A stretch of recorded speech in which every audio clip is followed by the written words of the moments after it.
तो इस फिल्म की शुरुआत में हमें मिन्हो नामी एक बहुत बड़े बिजनेसमैन को दिखाया जाता है जो हाल ही में बेल पर जेल से छूट कर आया है क्योंकि उसके ऊपर उसकी गर्लफ्रेंड किम के मर्डर का इल्जाम है। जेल से बाहर निकलते ही मिन्हो अपनी लॉयर को बुलाता है केस डिस्कस करने के लिए। लॉयर को ये केस लड़ने के लिए पूरी डिटेल्स चाहिए थी। वो मिन्हो से सवाल करती है कि आखिर उस दिन होटल में क्या हुआ था, किम कैसे मरी थी और उसका इल्जाम तुम तक कैसे आया, पुलिस को किसने कॉल की, मुझे सारी बातें डिटेल से बताओ। इन सवालों के जवाब देते हुए कहानी फ्लैशबैक में चली जाती है और दिखाया जाता है कि जिस दिन किम का मर्डर हुआ था उस दिन मिन्हू किम से मिलने के लिए एक होटल में गया था।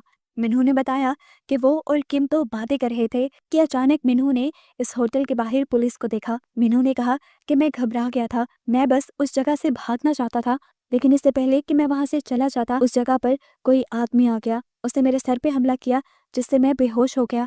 जब मैं होश में आया तो मैंने देखा कि किम वहां रूम में नहीं थी। मैं वॉशरूम में गया तो वहां किम की लाश पड़ी हुई थी। इससे पहले कि मैं कुछ समझ पाता पुलिस कमरे में आ गई और उन्होंने मुझे ही किलर समझ के अरेस्ट कर लिया। सीन प्रेजेंट में आते हैं। लॉयर मिन्हू की बात करते हुए कहते हैं, तुम 100% सच नहीं बोल रहे हो मिन्हू, मैंने पुलिस की फाइल भी देखी है और सारे इन्वेस्टिगेशन रिपोर्ट भी ली है। उस कमरे में किसी भी तीसरे इंसान के होने का कोई साइन नहीं था। मुझे प्लीज सच बताओ, जो तुम छुपा रहे हो मुझे वो सब भी जानना है। मिन्हू काफी देर खामोश रहता है। तब लॉयर उसे एक लड़के की पिक्चर दिखाती हैं और उससे पूछते हैं, क्या तुम इस लड़के को जानते हो, ये कुछ दिन पहले गायब हुआ था। पहले पहले तो मिन्हू ने इस पिक्चर को देखकर साफ उसे पहचानने से इनकार कर दिया, लेकिन जब लॉयर ने उससे कहा कि तुम सच बोलो तो मिन्हू इस लड़के की भी कहानी बताने लगा।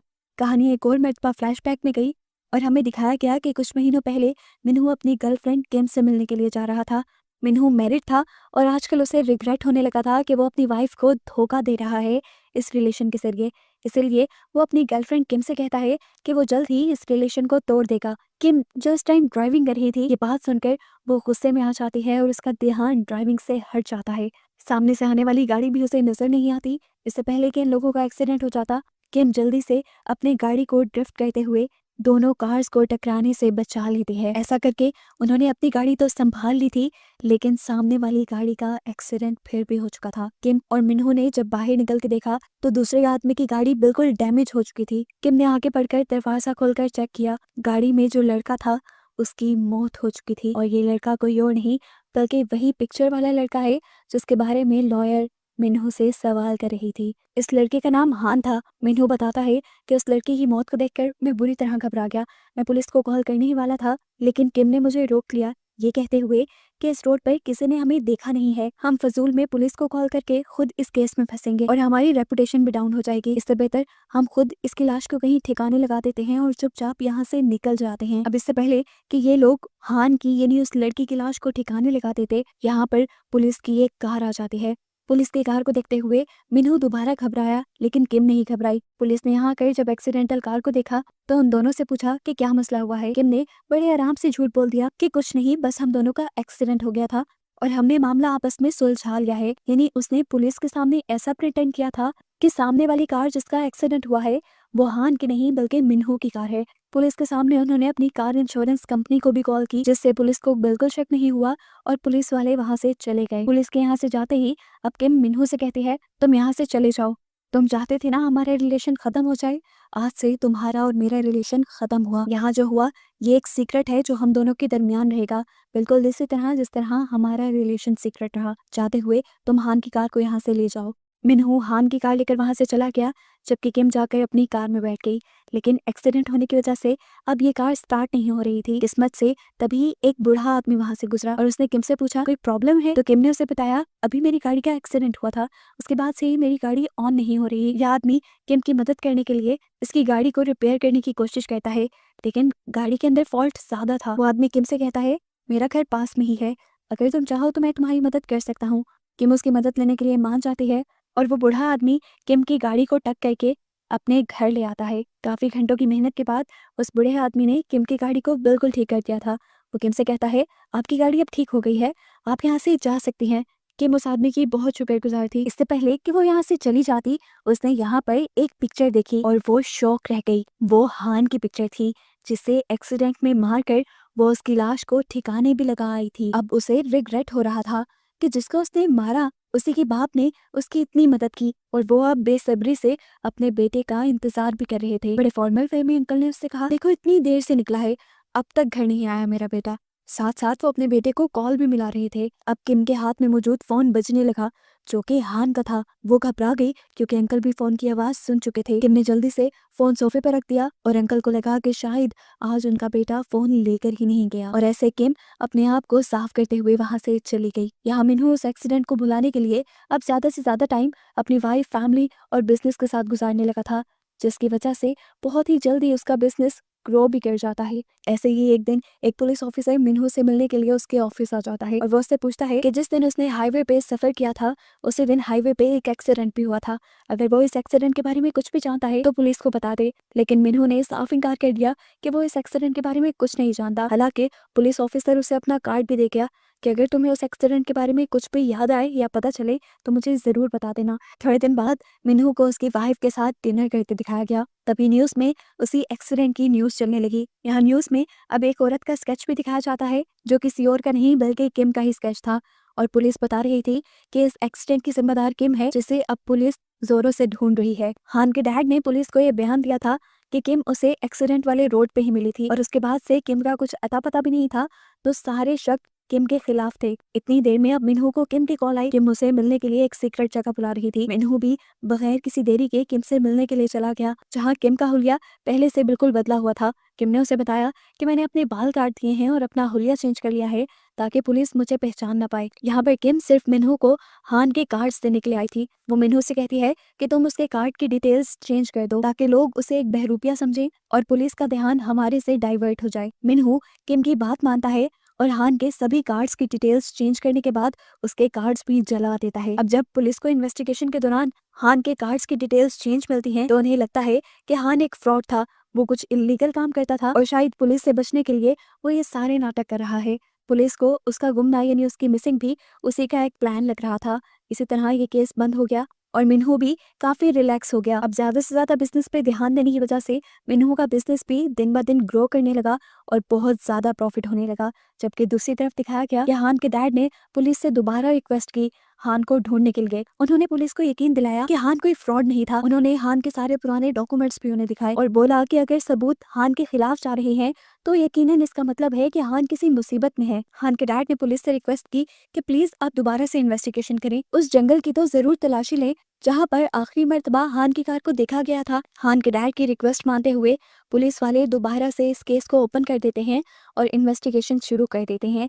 यहाँ तक कि रात में जंगल की तलाशी के लिए भी निकल जाते हैं। पूरी रात जंगल में ढूंढने के बावजूद भी इन्हें कोई सबूत नहीं मिला। अगली सुबह हान के डैड जब घर वापस आए तो उन्होंने देखा कि उनकी वाइफ दरवाजे पे बेहोश पड़ी थी। शायद वो हान का रास्ता देखते देखते थक कर बेहोश हो गई थी। उन्होंने उठाकर अपनी वाइफ को जाकर कमरे में लिटाया।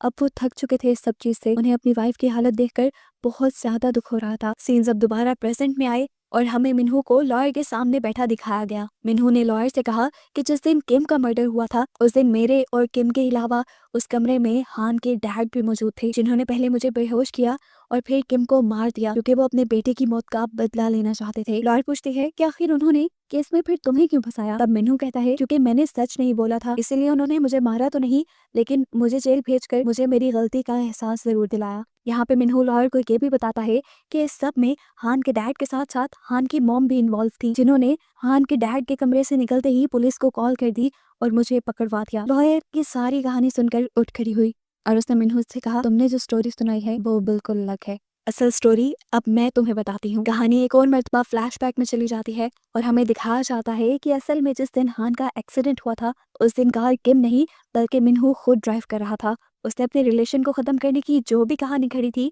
वो सब झूठ थी। उस दिन उसका खुद रोड पे ध्यान नहीं था जिसकी वजह से एक्सीडेंट हुआ और हान मर गया। किम तो यहाँ पे ठीक थी।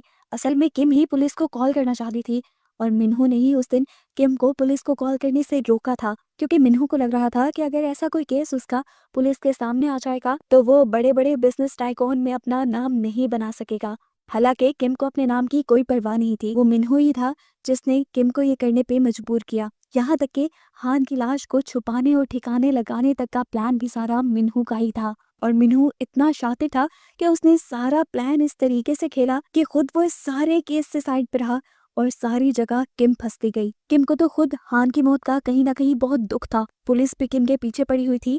किम को उन दिनों अपनी आइडेंटिटी भी छुपानी पड़ी, अपना काम भी छोड़ना पड़ा, लेकिन उसके बावजूद उसका दिल नहीं मान रहा था सारी सच्चाई छुपाने का। उसने आखिर एक दिन हान के डैड को कॉल करके सारी सच्चाई बता ही दी। और जैसे ही ये बात मिन्हू को पता चली तो मिन्हू को बहुत ज्यादा गुस्सा आ गया और इसी गुस्से में असल में उसने किम की जान ले ली। अब क्योंकि वो हान के मर्डर के साथ साथ किम का भी मर्डर कर चुका था, इस सब में फंसना तो वो नहीं चाहता था। उसने अपने आप को भी चोट लगाई और वहां पे बेहोश हो गया और फिर ये सारा ड्रामा किया कि उसे जबरदस्ती उसकी दोस्त के मर्डर के केस में फंसाया जा रहा है। जैसे जैसे लॉयर की सारी स्टोरी मिन्हू को बता रही थी, मिन्हू का मुंह खुला का खुला रह गया था। वो हैरान था कि लॉयर को सारी सच्चाई कैसे पता है, हालांकि सारी सच्चाई तो मिन्हू ने कभी किसी को बताई ही नहीं। यहाँ लॉयर उससे कहती है, घबराने की बात नहीं मिस्टर मिन्हू, मैं आज भी आपके साथ हूँ और आपका केस लड़ने के लिए तैयार हूँ। लेकिन मुझे बता दें कि आखिर आपने हान और हान की कार को छुपाया कहाँ पे है। हान के पास अब दूसरी कोई चॉइस नहीं थी कुछ छुपाने की, इसीलिए उसने लॉयर को सच बता दिया कि उसने हान की डेड बॉडी को उसकी कार के अंदर ही डालकर एक लेक में डुबा दिया था। यहाँ पर मिन्हू एक बहुत ही दर्दनाक कन्फेशन करता है कि जब मैं हान की गाड़ी को लेक के अंदर फेंकने गया था तो उस टाइम गाड़ी के अंदर हान जिंदा था। वो मुझसे अपनी जान की भीख मांग रहा था, लेकिन मैं रिस्क नहीं ले सकता था।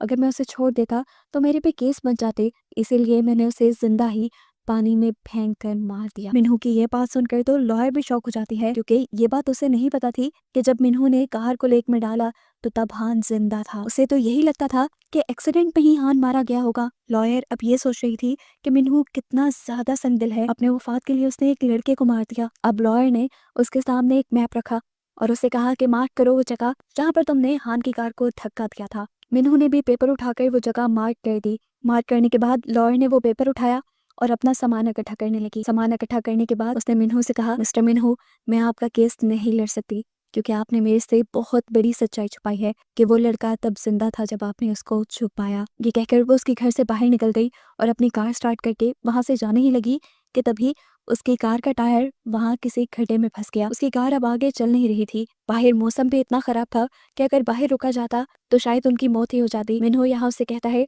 कि अगर आप चाहें तो मेरे घर पे स्टे कर सकती हैं। इस टाइम ये लॉयर उसकी बात मान लेती है और उसके घर वापस आ जाती है। घर आने के बाद मिन्हू नोटिस करता है कि इस लॉयर के सिग्नेचर असली लॉयर से मैच नहीं कर रहे थे। मिन्हू अब कंफ्यूज हो गया और यहाँ पर कहानी में आया एक बहुत मजे का ट्विस्ट। असल में जो औरत यहाँ पर आई थी वो कोई लॉयर नहीं थी, बल्कि थी हान की मॉम, जो सिर्फ मिन्हू से उसका कन्फेशन लेने के लिए आई थी, ताकि वो सिर्फ ये जान सके कि असल में मिन्हू ने हान को और हान की कार को कहाँ छुपाया है। मिन्हू को जैसे ही इस बात का अंदाजा होता है तो वो फौरन हान की मोम के ऊपर अटैक कर देता है। यहाँ इस हाथापाई में ये दोनों ही गिर जाते हैं और दोनों के ही सर पे चोट लगने की वजह से दोनों बेहोश हो जाते हैं। कुछ देर बाद सबसे पहले हान की मोम को होश आता है। होश में आते ही उन्होंने यहाँ पे एक गन उठा ली अपना डिफेंस करने के लिए, लेकिन यहाँ मिन्हू एक और मर्तबा चला के दिखाता है और हान की मोम से अपने ऊपर ये गोली चलवा लेता है और साथ ही पुलिस को भी कॉल कर देता है। इतनी देर में पुलिस जब यहाँ आई तो पुलिस को लगा कि हान की मॉम ने मिन्हू को मारने की कोशिश की है और इस तरह किलर मानते हुए उन्हें अरेस्ट कर लिया जाता है। पुलिस अब उसे अपनी कार में बिठा लेते हैं। कार में बैठते ही वो पुलिस ऑफिसर्स को सारी कहानी बता देती है और मिन्हू का कन्फेशन दे देती है। साथ ही साथ उसने पुलिस को वो लोकेशन भी दी थी जहाँ पर हान की लाश को ठिकाने लगाया था मिन्हू ने, और ये लोकेशन उसने मिन्हू से ही पता करवाई थी। उसकी बात मानते हुए पुलिस दोबारा इन्वेस्टिगेशन शुरू करती है और जब उस जगह की छानबीन होती है तो वहां से हान की कार के साथ साथ हान की डेड बॉडी भी मिल जाती है, जिससे बात अब साबित हो गई थी कि असली किलर कोई और नहीं बल्कि मिन्हू ही है। मिन्हू जो कि अभी तक जिंदा था उसे अब पुलिस ने अरेस्ट कर लिया और हान की मॉम को छोड़ दिया गया। मिन्हू का करियर तो अब पूरी तरह तबाह हो चुका था और वो अभी तक सिर्फ इस बात पे हैरान था कि ये सब दो बूढ़े लोगों की वजह से हुआ था, जिन्होंने उसके खिलाफ एक बहुत बड़ी प्लानिंग की। ना सिर्फ उसके जरिए अपने बेटे का पता करवा लिया बल्कि उसको भी पूरी जिंदगी के लिए जेल भिजवा दिया। वो दोनों मिलकर अपने बेटे की मौत का बदला मिन्हू से ले चुके थे। अब मिन्हू जानता था कि वो पूरी उम्र जेल में सड़ेगा। आखिर में वो दोनों माँ बाप अपने बेटे हान की लाश को देखकर फूट फूट कर रो देते हैं और बस उन्हीं को दिखाते हुए ये कहानी यहाँ खत्म हो जाती है।